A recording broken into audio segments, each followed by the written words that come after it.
Greetings! Welcome to the Rise Up Mama podcast. My name's Vanessa and I help busy women like you, especially mums, to improve and maintain your health and wellness through positive mindset development, nutrition and fitness coaching.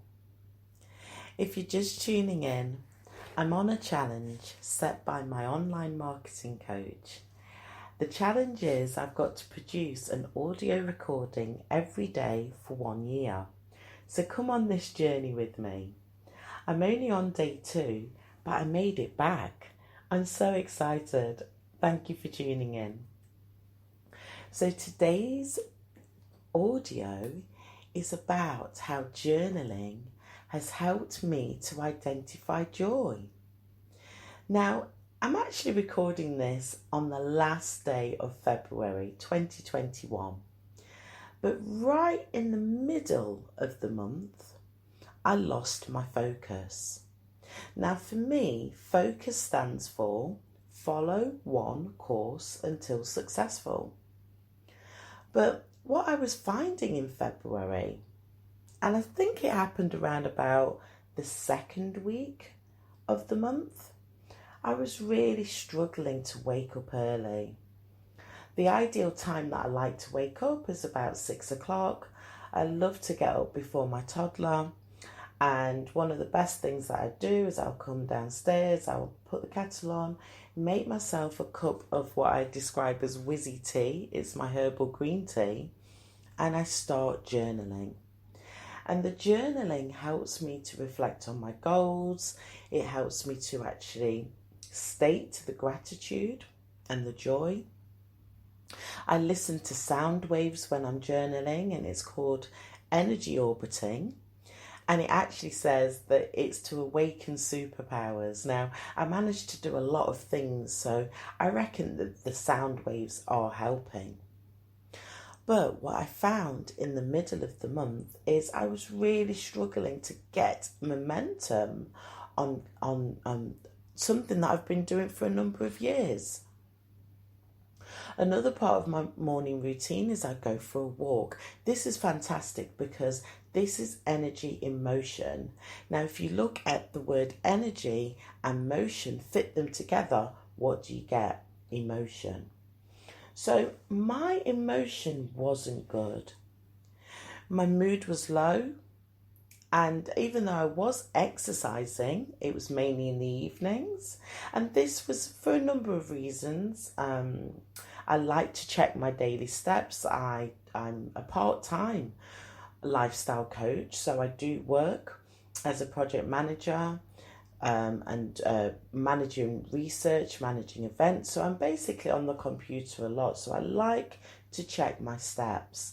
So I was exercising in the evenings, and I did start jogging as well in February. But I wasn't really pushing myself that much. But what I noticed I was doing is checking in with my accountability partners. So that's okay. I was on track as such. But what I want to talk to you about is, sometimes it's easy for you to focus on the negative aspects of your day, your month, or your week. And if you're a mum like me, you'll be juggling the needs of your family. You're keeping everyone fed, hopefully with healthy food. You're doing your housework, which is never ending. And as I've just described, I work for someone else, and I'm actually building up my coaching practice as well. So the word work is definitely something that features into my week, and my month. And what I found I was doing in February as well is giving back to help my community. But it actually took me away from my main goals. Okay?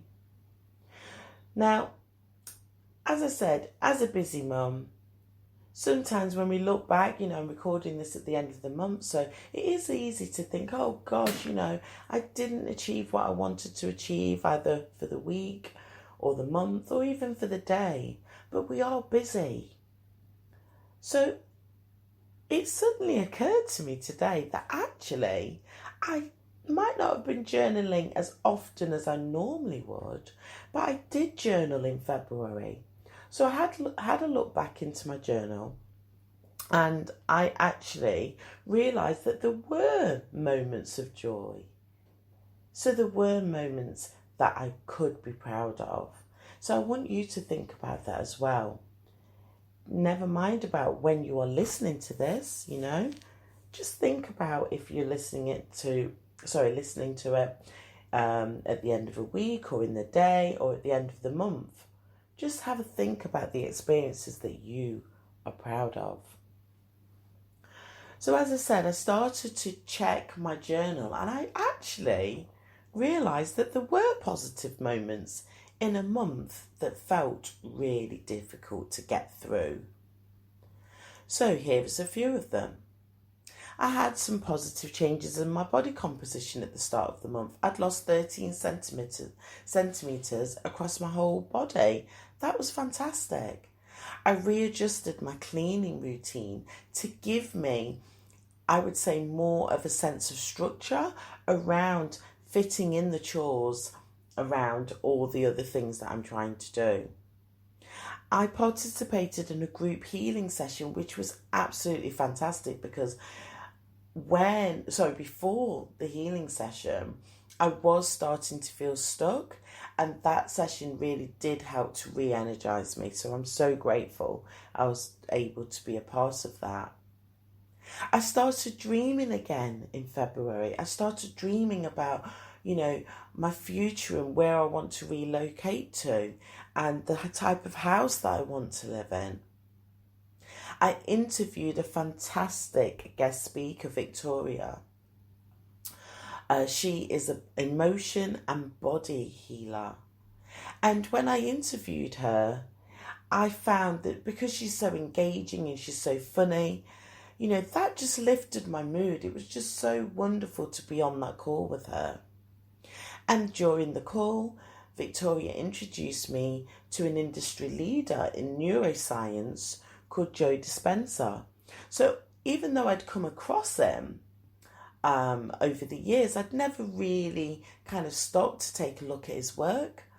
And Joe Dispenza is an author of a book called Breaking the Habit of Being Yourself, which, I'm already reading something at the moment, but it will be a book that I will definitely be putting on my reading list and having a look at.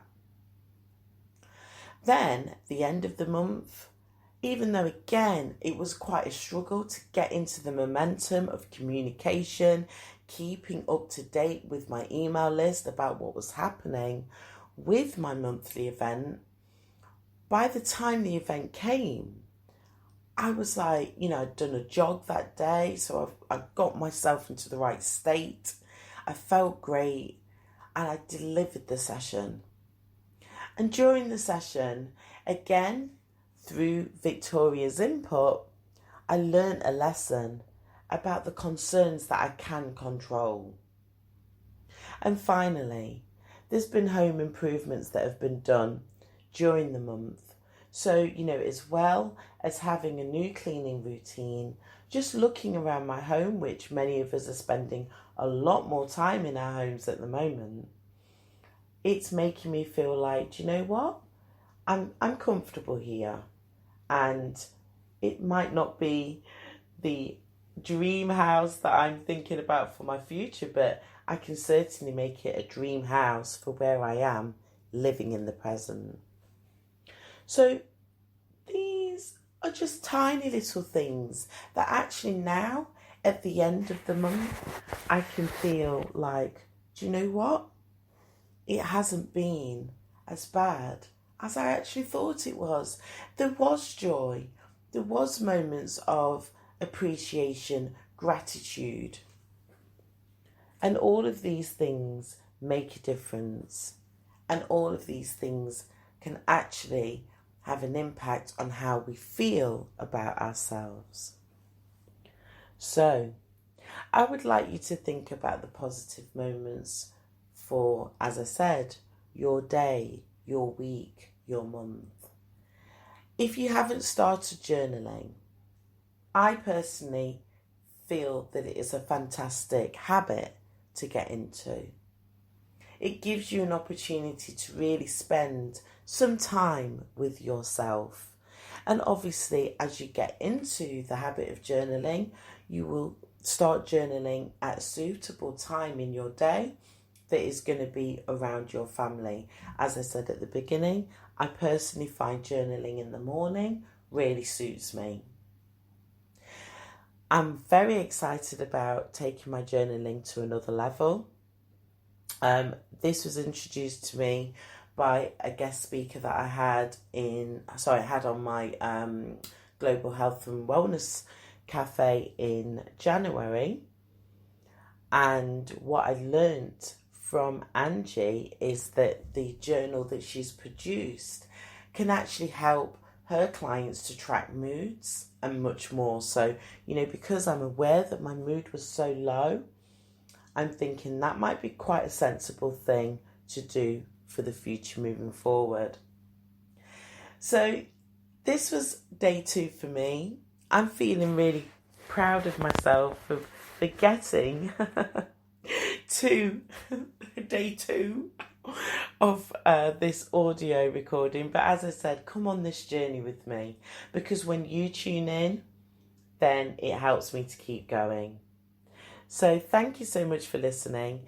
If you would like to hear the interviews that I've referred to, either with my guest speaker Angie in January or the latest guest speaker Victoria, then please go to my YouTube channel.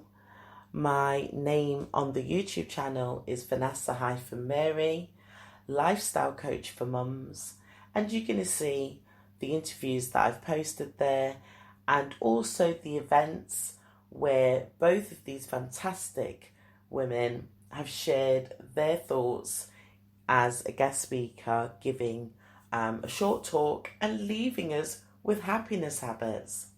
So that's it from me. Let's come back together tomorrow. I don't know what tomorrow's topic's going to be about, but again, this is all about me going through the process of being consistent. Thank you so much for tuning in, and I'll see you tomorrow. Bye.